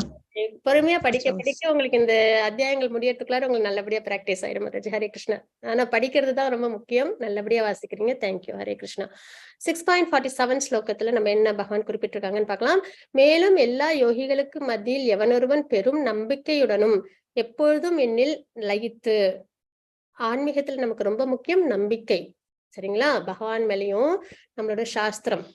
நமக்கு ஏன் சரி தவறு தெரியலன்னா நம்ம சாஸ்திரத்தை நம்ம எடுத்துக்கல. சாஸ்திரத்தை எடுத்துக்கிட்டாதான் நம்பிக்கையோட அதை நம்ம ஃபாலோ பண்ணணும். பகவத்கீதை நம்பிக்கையோட ஃபாலோ பண்ணணும். பாகவதத்தை நம்பிக்கையோட ஃபாலோ பண்ணணும். நம்ம சாஸ்திரத்தை நம்ம ஃபாலோ பண்ணோம்னா நமக்கு சரி தவறு தெரியும், தாத்பரியம் புரியும். சாஸ்திரத்தையும் பகவானையும் நம்பலைன்னா நமக்கு நிராதரவா இருப்போம். சரி தவறு தெரியாது, இலக்கு தெரியாது, இல்லைங்களா? ஏதோ ஒண்ணு வாழ்க்கையை வாழ்வோம். அது சிறந்த ஒரு வாழ்க்கை கிடையாது. அப்ப இங்க நம்ம என்ன பாக்குறோம்? எவனொருவன் பெரும் நம்பிக்கையுடனும் எப்பொழுதும் எண்ணில் லயித்து. சரிங்களா? மனம் பகவான் மேல வச்சிடணும். இல்லைன்னா அது என்ன பண்ணிடும்? பத்திரமா நம்மளோட மனம் இருக்குன்னா அது பக்தியில நம்மள ஈடுபடுத்திக்கிறது தான். இல்லைன்னா அது அவ்வளவு சேஃபான ஒரு விஷயத்துல இருக்காது. தன்னுள் என்னை எண்ணி எனக்கு திவ்யமான அன்பு தொண்டு பக்தி சேவை புரிகின்றானோ, சரிங்களா, அவனே யோகத்தில் என்னுடன் மிகவும் நெருங்கியவனும் எல்லோரை விட உயர்ந்தவனும் ஆவான். இதுவே எனது அபிப்பிராயம் அப்படின்னு நம்ம இங்க தெரிஞ்சுக்கிறோம். இதுதான் 6வது அத்தியாயத்துல கடைசி ஸ்லோகம். பக்தி தான் சிறந்தது. பகவான் மேல மனதை நிலைநிறுத்தி நம்பிக்கையோட யாரு பக்தி செய்யறாங்களோ அவங்க பகவானுக்கு நெருங்கியவனும் எல்லோரை விட உயர்ந்தவனும் ஆவான் அப்படின்னு தான் பகவான் இந்த அத்தியாயத்துல குறிப்பிட்டு கொடுத்திருக்காங்க. சரிங்களா? இதற்கப்புறம் நம்ம ரெஃபரன்ஸ் பார்த்துடலாம். சாண்டிங் எதனால பண்ணணும் அப்படின்ற ரெஃபரன்ஸ் பார்த்துலாம். அனைத்து யோகங்களுக்கும் யோகங்களும் பக்தி யோகம் என்னும் இலக்கை நோக்கி முன்னேறுகின்றன. நம்ம பார்த்தோம் இல்லைங்களா? கர்மயோகம், ஞான யோகம், அஷ்டாங்க யோகம், பக்தி யோகம். இதுதான் பகவான் நமக்கு பகவத்கீதையில கொடுத்திருக்காங்க. அதுல கர்மயோகம் நம்ம பார்த்துட்டு இருக்கோம், இன்னையோட முடியுது. ஞான யோகம் 13வது அத்தியாயத்துல 18வது வரைக்கும் நம்ம முக்குணங்களை பத்தி பிரத்யேகமா பார்ப்போம். சரிங்களா? ஞானத்தை வளர்த்துப்போம். அஷ்டாங்க யோகம் இன்னைக்கு நம்ம பார்த்தாச்சு. பக்தி யோகம் நாளையில இருந்து நம்ம பார்ப்போம் 12வது அத்தியாயம் வரைக்கும். சரிங்களா? இப்ப இதுல என்ன தாத்பரியம்னா, கர்மயோகம், ஞானயோகம், அஷ்டாங்க யோகம் இதெல்லாம் விட உயர்ந்தது பக்தி யோகம். எதனால அப்படின்னு பாத்தீங்கன்னா, பக்தி யோகம்ன்றது பகவானுக்கு பக்தி சேவை செய்யறது. சேவைனாலே செயல் இல்லைங்களா? அப்ப நம்ம பக்தி சேவை பண்ணோம்னா அதுல நம்ம கர்மம் அடங்கிடும், நம்ம செயல் அதுல இருக்கும். ஞானம், பகவானே நித்தியம், பகவானுக்கு நம்ம பக்தி செய்யறோம். ஆத்மாவோட நிலைப்பாடுன்றது பகவானுக்கு பக்தி செய்யணும் அப்படின்னு நிலைப்பாடெல்லாம் நம்ம தெரிஞ்சுக்கிறோம் இல்லைங்களா? அப்ப ஞானத்தோட நம்ம என்ன பண்ணுவோம்? பகவானுக்கு பக்தி பண்ணுவோம். அதுல ஞான யோகமும் அடங்கிடும். அஷ்டாங்க யோகம் மனதையும் புலன்களையும் ஒருநிலைப்படுத்தணும். அந்த ஒரு நிலை யார் மேல படுத்துறோம்? பகவான் மேல படுத்துறோம். சோ அதுவும் பக்தி யோகத்துல அடங்கிடுது. அப்ப இந்த 3 யோகங்களையும் விட உயர்ந்தது முழுமையானது பக்தி யோகம் அப்படின்னு நம்ம இங்க தெரிஞ்சுக்கிறோம். அதை நம்ம நல்ல முறையில பார்ப்போம் நாளையில இருந்து. இப்போ நம்ம இன்னும் கொஞ்ச நேரம் நம்ம ரெஃபரன்ஸ் பார்த்துடலாம். சத்தியுகம், திரேதாயுகம், துவாபரயுகம், கலியுகம் அப்படின்னு இருக்கு இல்லைங்களா? இந்த 3 யுகங்கள்ல 4 யுகங்கள்லயும் ஒரு பிரிஸ்கிரைப் டியூட்டின்னு ஒண்ணு இருக்கும். இந்த சத்தியுகம் அப்படின்னும் போது இப்ப நம்ம அஷ்டாங்க யுகம் பார்த்தோங்களா? அந்த தியானம் பண்ணி தான் நம்ம பகவானை திருப்தி பண்ண முடியும். திரேதாயுகம்ன்றது யாக யஜ்ஞங்கள் பண்ணி நம்ம பகவானை திருப்தி பண்ண முடியும். துவாபரயுகம்ன்றது கோயில் வழிபாட்டு முறையில நம்ம பகவானை திருப்தி பண்ண முடியும். உண்மையிலேயே நினைச்சு பார்க்கும்போது தியானம் பண்றது சிரமம். யாகங்கள்லாம் பண்ணாலும் அதுக்கும் நமக்கு நிறைய மெனக்கிடணும். அதுக்கப்புறம் டெம்பிள் வர்ஷிப்னாலும் நிறைய பிரயத்தனம் பண்ணும் இல்லைங்களா? நம்ம இப்ப இருக்கிறது கலியுகம். அதுல நம்ம என்ன பண்ணா போதுமா பகவானை திருப்தி பண்ண முடியுமா? நாம சங்கீர்த்தனம், பகவானோட பெயர்களை உச்சரிச்சாலே நம்ம இதுல சத்தியுகத்துல தியானம் பண்ணா என்ன தாத்பரியம் பலனை அனுபவிப்போமோ, திரேதாயுகத்துல யாகங்கள் பண்ணும்போது, துவாபரயுகத்துல கோயில் வழிபாடு பண்ணும்போது என்ன பலனை நம்ம அனுபவிப்போமோ, கிடைக்குமோ, அந்த பலன் நமக்கு கலியுகத்துல சாண்டிங் பண்றதால மட்டுமே, பகவானோட நாமத்தை உச்சரிக்கிறதால மட்டுமே நமக்கு கிடைக்கும் அப்படின்னு நம்ம நல்லபடியா தெரிஞ்சுக்கிறோம். சோ நம்மளோட ரொம்ப ஈஸியான ப்ராசஸ். இருக்கிற இடத்துல இருந்தே நம்ம பகவானோட நாமத்தை சொல்றதுன்றது ரொம்ப உயர்ந்தது. வேற ஏதோ பேசுறதுக்கு, வேற ஏதோ நினைக்கிறதுக்கு நம்ம என்ன பண்ணலாம், பகவானை நினைச்சு பகவானோட நாமத்தை நம்ம சொல்லலாம் அப்படின்றத நம்ம சிறந்த ஒரு விஷயம், நமக்கு ரொம்ப ஈஸியான ஒரு விஷயம். சரிங்களா? அப்ப பக்தி யோகம்ன்றது ரொம்ப ஈஸியா பகவானை நம்ம அடையும் மார்க்கம். அதே கர்மயோகம், ஞான யோகம், அஷ்டாங்க யோகம் இந்த முறையில நம்ம வந்து போறோம் அப்படின்னா பக்தி யோகம் நிலையை நம்ம அடையிறதுன்றது கொஞ்சம் சிரமமான பாதை அப்படின்னு நம்ம இங்க தெரிஞ்சுக்கிறோம். ஜப சங்கீர்த்தனம் எப்படி நம்ம வந்து இப்ப வந்து கலியுகத்தோட தர்மம்னா பகவானோட நாமத்தை உச்சரிக்கிறது. அது எப்படி பண்ணலாம்? ஜபமா பண்ணலாம். தனியா அமர்ந்து நம்மளும் பகவானும் மட்டுமே.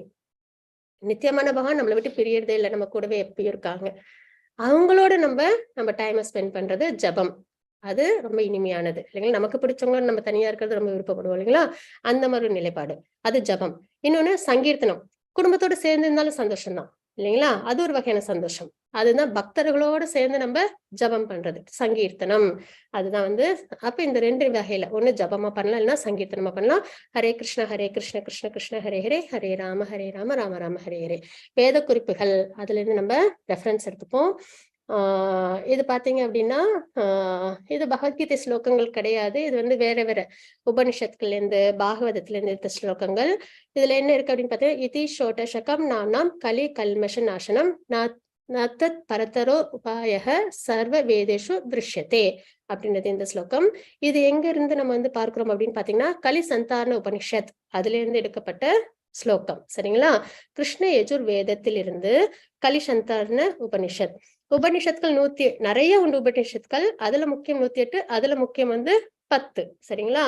அதுல கலி சந்தான உபனிஷத்னு ஒண்ணு இருக்கு. அதுதான் கலிகாலம் எப்படி இருக்கும் அப்படின்ற நிலைப்பாட்டை அப்படியே கொடுத்திருக்கும்.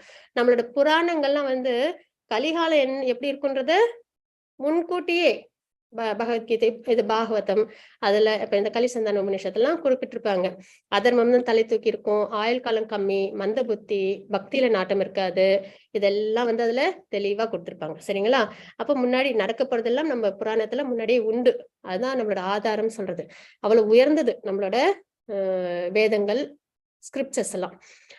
அனைத்து வேத இலக்கியங்களையும் தேடிய பின் ஹரே கிருஷ்ணரின் கோஷத்தை விட இந்த வயதிற்கு ஒரு மதத்தின் முறையை மிக உயர்ந்ததாக கண்டுபிடிக்க முடியாது. அப்ப இந்த வயதுன்றது இங்க என்னன்னா, இந்த யுகம், இந்த யுகத்துல ஹரே கிருஷ்ண மகாமந்திரம், ஹரிநாமத்தை உச்சரிக்கிறது தான் இருக்கலே சிறந்தது. இதை விட வேற ஒரு மார்க்கம் பகவானை அடையறதுக்குன்றது கிடையாது. இதுதான் உயர்ந்த விஷயம் அப்படின்னு நம்ம இந்த கலிசந்தான உபநிஷத்துல நம்ம தெரிஞ்சுக்கிறோம். ஹரே நாம ஹரே நாமேவ கேவலம் கலோநாஸ்தே ஏவ கதி அந்யதா. இது வந்து ஸ்ரீ சைத்தன்ய சரிதாமிர்தம்ல ஆதி லீலாவில 17.21 ஸ்லோகம். சரிங்களா? இதுல என்ன பார்க்கணும் அப்படின்னா, சண்டை மற்றும் பாசாங்கத்தனமான இந்த யுகத்தில் விடுதலையின் ஒரே வழி கிருஷ்ணருடைய பரிசுத்த பெயர்களை உச்சரிப்பதுதான். வேறு வழி இல்லை, வேறு வழி இல்லை, வேறு வழி இல்லை அப்படின்னு நம்ம இங்க தெரிஞ்சுக்கிறோம். அப்ப கலியுகம் எப்படி இருக்கும்? சின்ன விஷயத்துக்கு கூட சண்டை போட விருப்பப்படுவோம். சரிங்களா? அதுதான் வந்து கலியுகத்தோட அடையாளம். அதனாலதான் இந்த டாக் ஷோல ரொம்ப பிரபலமாகும். ஏன்னா ரெண்டு குரூப் இருப்பாங்க, பேசுவாங்க.